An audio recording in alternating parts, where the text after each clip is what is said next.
faden ko israel yumum gorko en benni yumum debbo joni faden ko yumum gorko ndeko non ɗum mi gorko moƴƴi israel yumum gorko na gedal ma hammadi ma addan ma debbo ina fittan ma ina lawjan ma ina wuppan ma ina jogan ma ina wadan ma ka dañani sira ma defta ballin ma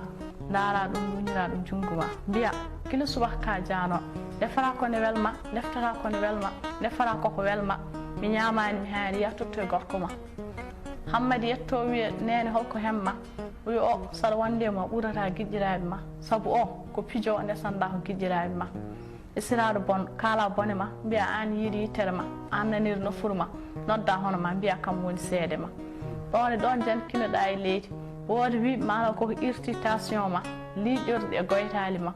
kono fu wadani ma dartinde daande ma wadani ma dartinde daande ma jokki e haala ma adi wi hammay sa serani o mi harmin ma isiraado bon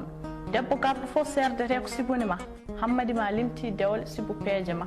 yinnoɓe hammadi fof ganci ɗum sibu bonde jikku ma isiraado bonde ala bawɗo limtude bakkoruji ma tuube jon beele o yaafoma debbo desaɗo nettino e esiraɓe ma jaggir es no jaggirɗa jinnaɓe ma kono anne sibu bonde jikku ma ko ɗum waɗi ala ɓoydo e ma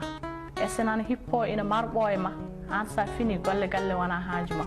woni haaju ma ko lootade aɗa socci tekke ma hoppoɗa ha nayba ɓornoɗa tekke ma jaha aɗa yeenoya hoore ma wattare defta fof maɓe noddoye ma hayto ɓe natatano ɓe naata sipune ma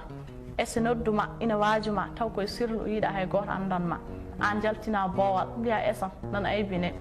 taw ala gaybin ɗon ko an aybini hoore ma kuuɗa es ƴettuɗa ƴeekiraɓe ma pellita rusde kaake ma gona e suutare ɗon sa añama ko an añi hoore ma